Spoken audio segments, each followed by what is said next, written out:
कलंक, तिच्या अस्तित्वावर लागलेला डाग, भाग 5. त्याचे हात आपोआपच तिच्या डोक्यावर गेले. त्याने तिच्या डोक्यावरून एका अनामिक भावनेने हात फिरवला. कोणती होती ती माहीत नाही, पण काहीतरी होतं जे त्यालाही समजत नव्हतं. तो थोडा वेळ तिथे तिच्या शेजारी बसला. नंतर त्याला एक ऑपरेशन करायचं होतं, म्हणून त्यानं असला ती शुद्धीवर आली की निरोप द्या असं बोलून तिथून निघून गेला. देवाक्षीचे डोळे हळूहळू उघडत होते. ती शुद्धीवर येत होती. शरीरात अशक्तपणा अजूनही होता. भूक लागली होती, पण कोणाला सांगायचं की मला भूक लागलेली आहे. तिथे तिचं असं तर कोणीच नव्हतं. आई होती, पण तीसुद्धा तिच्याकडे येऊ शकत नव्हती. डोळे उघडल्याबरोबरच तिच्या डोळ्यांतून अश्रूंची वाट मोकळी झाली. आईची खूप प्रकर्षाने आठवण येत होती तिला आज. कधीही ती आईला सोडून जास्त वेळ राहिली नव्हती, पण आता मात्र ही वेळ आली होती तिच्यावर. तहान तर लागली होती, पण तिच्या हाताला सलाईन लावली होती, त्यामुळे तिला उठता येत नव्हते. तरीही तिने कसंबसे उठण्याचा प्रयत्न केला. तेवढ्यात तिथे एक सिस्टर आली. थांबा जरा, मी बसवते तुम्हाला, असे बोलून त्या सिस्टरने तिला बसवलं.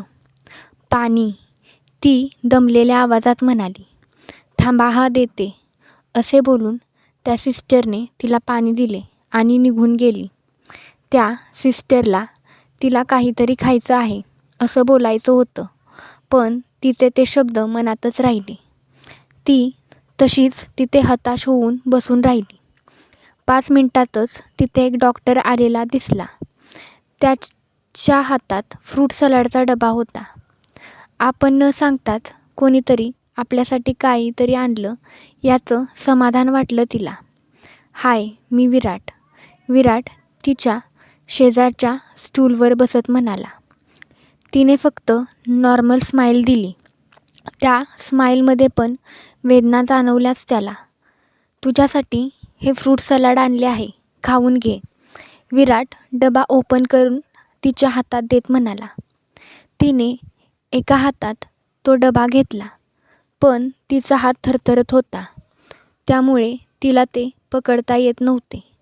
तरीही तिने डबा मांडीवर घेऊन ते सलाड खाण्याचा प्रयत्न केला, पण तिला ते जमले नाही, कारण अजूनही ती खूप अशक्त होती.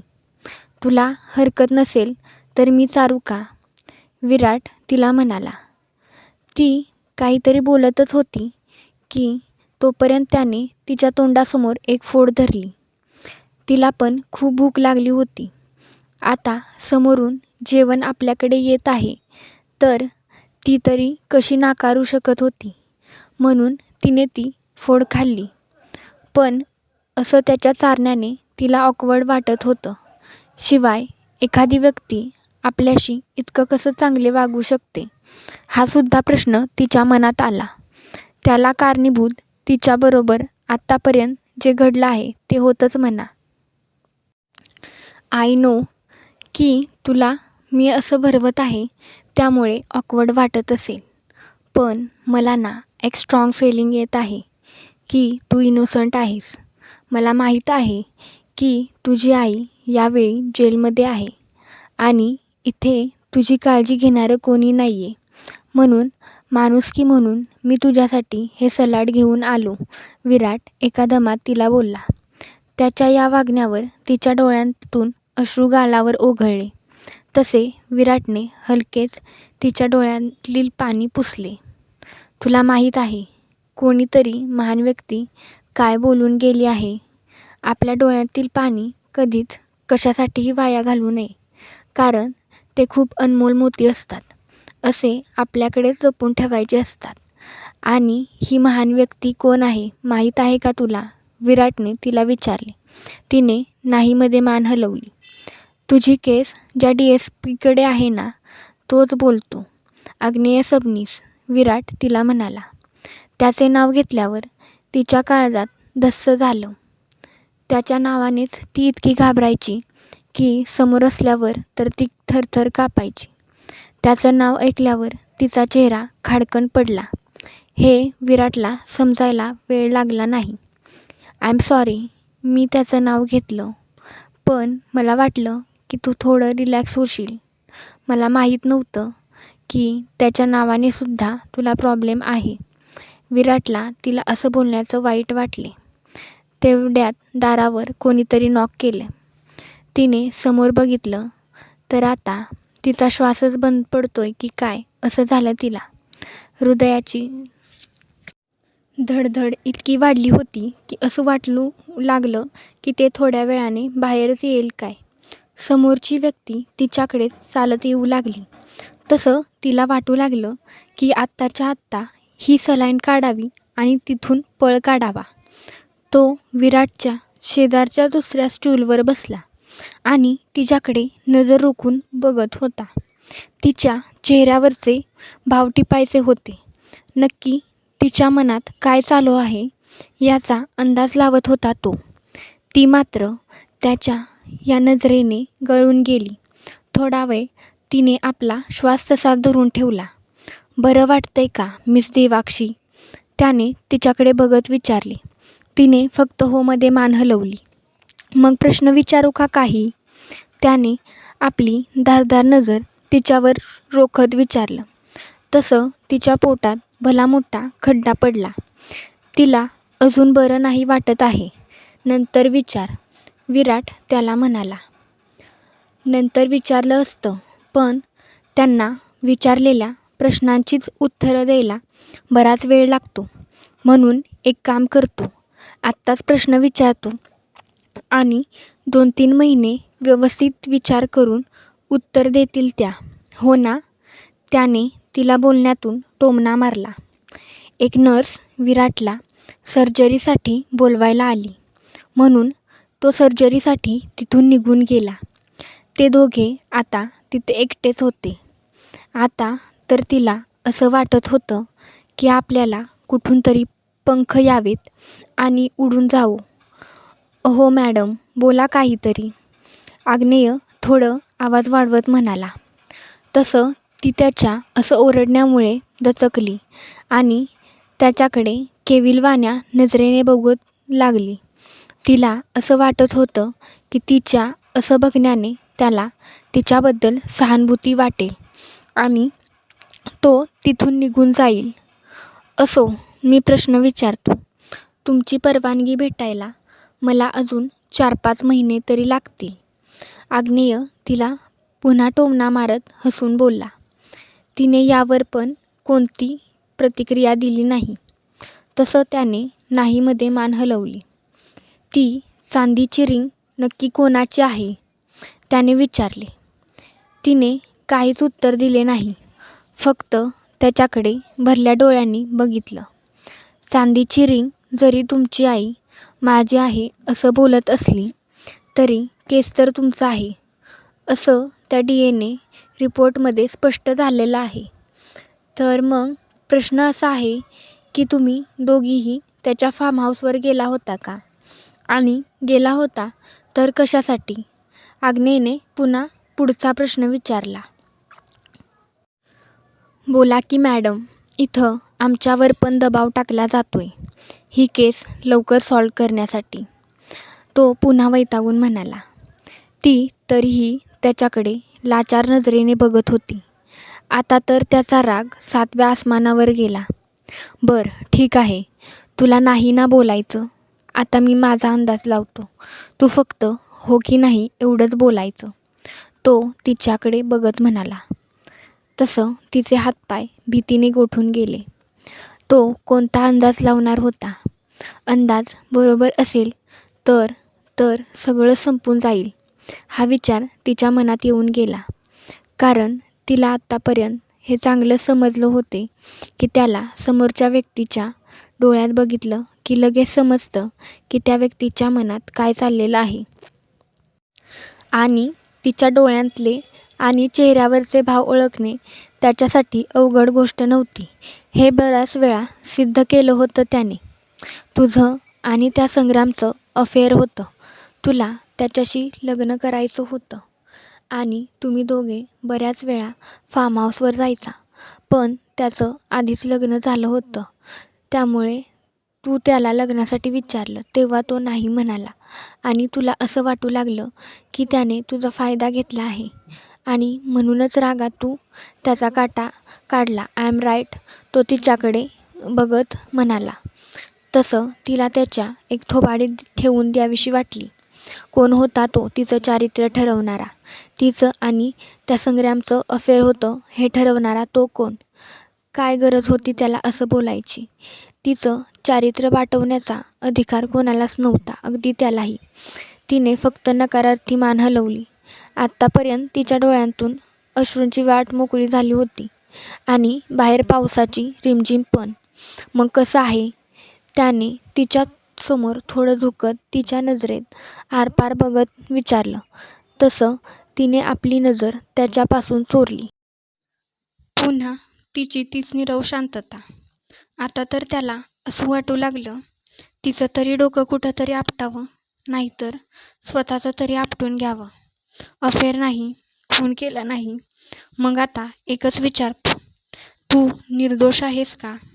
त्याने दातवट खातच विचारलं. ती शांत काहीतरी विचार करत बसली. आता तर त्याने डोक्याला हातच लावला. हो, मी निर्दोष आहे, ती हळू आवाजात म्हणाली. स्वतःच्या निर्दोष असण्याचा पण पुरावा द्यायला लागतो, आहे का तुझ्याकडं? त्याने स्वतःचा राग गिळत शांतपणे विचारले. तिनं नाहीमध्ये मान हलवली. आता तर तो स्वतःचंच डोकं धरून बसला. त्याने खाल्लेली दाटवत पण तिला स्पष्ट दिसली. तिला आता वाटू लागलं की तो तिच्यावर हात उचलेल, म्हणून तिने आपलं अंग चोरून घेतले. तुला माहिती आहे, इतक्या वर्षामध्ये माझी अशी एक पण केस गेली नाही ज्यात गुन्हेगार गडागडा बोलला नाही. आणि तू पुरावे तुझ्या विरोधात असूनही बोलत नाहीयेस. कुठल्या मातीची बनली आहेस तू? लेडी कॉन्स्टेबलने तुझी खातिरदारी व्यवस्थित केली नाही वाटतं. तो आपला माथा हाताने दाबत वैतागून म्हणाला. मी नाही केला. ती इतकंच बोलू शकली, कारण आता तिला हुंदका आवरता येत नव्हता. कसं आहे? तो एवढं बोलून विराट ज्या स्टूलवर बसला होता तिथे बसला. कसं आहे? कोर्ट किंवा जज तुझं गरीब गाईसारखं तोंड बघून तुला सोडणार नाहीत. त्यासाठी तुला पुरावे गोळा करावे लागतील. तो स्वतःला शांत ठेवत बोलला, कारण आता त्याला कळून चुकलं होतं की तिला चिडून बोललं की अजूनच रडू फुटतं. असो, मी जातो, पण माझे प्रश्न जोपर्यंत ही केस चालू राहील तोपर्यंत तरी कधीच संपणार नाही. तो आपल्या प्रत्येक शब्दावर जोर देत बोलला. तसं तिच्या काळजात धडकी भरली. अजून कोणकोणत्या शब्दांना सामोरे जायचं बाकी होतं तिला, असा प्रश्नही तिच्या मनात येऊन गेला. तो गेल्यावर तिने सुटकेचा श्वास सोडला. आता कुठे तिला नीट श्वास घेता येऊ लागला. नाहीतर मगापासून तिचा श्वास अधूनमधून अडकतच होता. समोर तो असला की ती श्वास घ्यायचीच विसरून जायची. तिने खिडकीतून बाहेर बघितलं. पावसाने जोर धरला होता. वाराही आपला वेग धरून त्या झाडांना इकडे तिकडे धडकत होता. अचानक एक वीज कडाडली. तशी रडणारी ती अजूनच दचकली. तिच्या डोळ्यांसमोर तो दिवस येऊन गेला आणि तिच्या अंगावर सर्रकन काटा आला. तिने अंगावरच्या चादरीला आपल्या हाताने घट्ट पकडलं. डोळे गच्च मिटून घेतले, पण काही केल्या ते दृश्य तिच्या डोळ्यांसमोरून गेलं नाही. तिने अजूनच जोर लावण्याचा प्रयत्न केला, पण व्यर्थ. ते चित्र अजूनही तिच्या डोळ्यांसमोर आहे त्याच अवस्थेत होतं. पुन्हा तिने आपली मान नाहीमध्ये हलवली.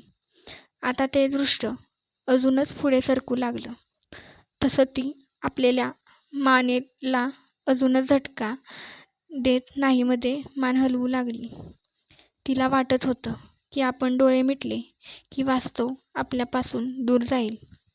पण तिला हे माहीत नव्हतं की आपण जितके त्यापासून लांब जाण्याचा प्रयत्न करू तितके ते आपल्याजवळ येऊन अजूनच आपल्याला घट्ट पकडून ठेवतं. डोळ्यासमोरचं दृश्य पाहून तिच्या हृदयाने ट्रेनला पण मागे सोडलं होतं. ती श्वास जोरजोरात घेऊ लागली, कारण भीतीने पार गळून गेली होती. तिच्याकडे आता या गोष्टीपासून पळून जाण्याचा मार्ग नव्हता. तिला आता स्वतःचाच राग येत होता. आपले ओठ गच्च दाबून तिने दात एकमेकांवर घासले, तरीही तिचा स्वतःवरचा राग शांत झाला नाही. स्थळ संग्रामचे घर. या DSP साहेब. आमदार साहेब त्याला बसण्याचा इशारा करत बोलले. तो कोचवर जाऊन बसला. त्याने एकदा आसपास नजर टाकली. भव्य असा महाल होता तो. त्यांच्या बाजूलाच सम्राट आणि त्याचा काका बसले होते.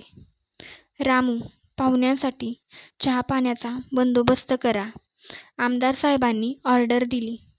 तसं त्याने समोर ड्रिंक आणून ठेवली आणि ग्लासमध्ये ओतली. घ्या साहेब. काकासाहेब तिथला एक ग्लास उचलत म्हणाले. माफ करा, पण मी पीत नाही, आग्नेय म्हणाला. अहो घ्या, आजचा दिवस तुमचं पण टेन्शन आणि दुःख पळवून लावेल, आमदार साहेब किंचित दुःखी होत बोलले. पण मी कधी पीत नाही. आपण केसबद्दल बोललो तरच बरे होईल, आग्नेय मुद्द्याला हात घालत म्हणाला. हो, खरं तर आज पण आमची बोलायची मनस्थिती नव्हती, पण ह्या खुनाचा सोक्षमोक्ष लावला पाहिजे. आमच्या मुलाला जाऊन 1 दिवस झाला आहे आणि तो खुनी अजूनही फिरत आहे, आमदार साहेब ड्रिंकचा एक घोट घेत रागाने म्हणाले. तुम्हाला वाटेल तितके पैसे मागा, आम्ही पुरवू, पण तो खुनी आम्हाला येत्या 24 तासात भेटला पाहिजे. सम्राट त्याला पैशांचा माल दाखवत म्हणाला. तुला पैसे मागायला मी रस्त्यावर पडलो नाही. माझ्या ड्युटीचे पैसे सरकार देतं मला. आणि अजून एक, 24 तासात भेटायला पळून गेलेला कोंबडा नाहीये की आजूबाजूच्या परिसरात शोधला की भेटून जाईल, तो थोडंसं चिडून म्हणाला. सम्राट, तुम्हाला बोलायचं जमत नसेल तर गप्प बसत जा, नको तिथे तोंड उचकटत जाऊ नका, आमदार साहेब चिडून बोलले. आबासाहेब पण बिन काही नाही, गप्प बसा म्हटलं की गप्पच बसायचं, आमदार साहेब सम्राटला हाताने थांबवत बोलले. तसं सम्राटने आग्नेयला रागात एक लूक दिला. त्याच्या वतीने मी माफी मागतो तुमची, पण आम्हाला देखील असंच वाटतं की या खुनाचा लवकर तपास लागावा, आमदार साहेब म्हणाले. आम्हाला जितकं शक्य होईल तितक्या लवकर आम्ही खुनाचा शोध लावण्याचा प्रयत्न करू, पण शेवटी सगळं परिस्थितीच्या हातात आहे. आणि जर तुमच्या घरच्यांचे पण आम्हाला सहकार्य भेटले तर बरे होईल, लवकर केस सॉल्व्ह होईल, आग्नेय सम्राटकडे एक कटाक्ष टाकत बोलला. तुम्हाला जी माहिती पाहिजे ती माहिती घ्या, पण लवकरात लवकर या खुनाचा छडा लावा, आमदार साहेब म्हणाले. मला तुमच्या मोठ्या मुलाच्या पत्नीची चौकशी करायची आहे, आग्नेय म्हणाला. सम्राट, तुझ्या वहिनींना फोन करून बोलव खाली, आमदार साहेब सम्राटला म्हणाले. सम्राटने संग्रामच्या बायकोला म्हणजेच नंदिनीला फोन केला आणि थोड्याच वेळात ती खाली आली. मला यांची चौकशी एकट्यात करायची आहे, तर आम्ही बाहेर जाऊन बोलतो, आग्नेय उठत म्हणाला. याची काय गरज आहे? तुम्हाला आमच्यासमोर चौकशी करायला काय हरकत आहे, काकासाहेब बोलले. गरज आहे. तुम्हाला माहीत नसेल तर सांगतो, कोणतीही चौकशी ही एकट्यातच होते, आग्नेय त्यांच्याकडे बघत म्हणाला. आशा आहे की आमदार साहेब मला यात सहकार्य करतील, तो आमदार साहेबांकडे बघत थोडंसं हसून म्हणाला. तुम्ही जाऊ शकता. त्यांना जे प्रश्न विचारायचे आहेत ते विचारा, आमदार साहेब त्याला म्हणाले. तसं ते दोघेही त्यांच्या गार्डनमध्ये गेले. तिथे आधीच चेअरची सोय होती, त्यामुळे दोघेही तिथे जाऊन बसले. चला तर सुरुवात करतो. पहिलाच प्रश्न, तुम्हाला तुमच्या नवऱ्याचं अफेअर होतं हे माहीत होतं का? त्याने तिला सरळ प्रश्न विचारला. हो, बऱ्याच वेळा ते मुलींबरोबर फार्म हाऊसवर असायचे. एका मुलीसाठी तर ते मला डिवोर्स पण देणार होते. पण आबासाहेबांमुळे त्यांनी पुढची पावले उचलली नाहीत. नंदिनीने या गोष्टी कॅज्युअली त्याला सांगितल्या. मग तुम्हाला त्याचा राग वगैरे आला नाही का कधी? म्हणजे कसं असतं, जेव्हा एखाद्या स्त्रीचा नवरा दुसऱ्या स्त्रीच्या मागे जातो, तेव्हा कोणत्याही स्त्रीला ही गोष्ट पचवायला अवघडच जाते. आग्नेय तिच्याकडे संशयित नजरेने बघत म्हणाला. वाईट वाटत होतं मला. मी त्यांना खूप समजवण्याचा पण प्रयत्न केला होता. पण त्यांनी माझं काहीच ऐकून घेतलं नाही. त्यामुळे मी पण त्यांच्या मागे लागणं बंद केलं होतं. कारण आमच्या भांडणाचा परिणाम पृथ्वीराजवर पण होऊ लागला होता, नंदिनी म्हणाली. मग तुम्हाला असं नाही का वाटलं कधी की त्याच्यावर आपला राग काढावा? त्याने पुढचा प्रश्न विचारला. नाही, नंतर मी त्यांच्या नादाला लागायचं बंद केलं होतं, नंदिनीने सांगितलं. मग तुम्हाला अशा व्यक्तीकडून सुटका करून घ्यावीशी नाही का वाटली? त्याचा अजून एक प्रश्न. नाही, मला इथे माझ्या मुलासाठी तरी राहायला लागणार होतं, नंदिनी म्हणाली. ठीक आहे, thank you for your giving information. आग्नेयने असे बोलून तिचा निरोप घेतला.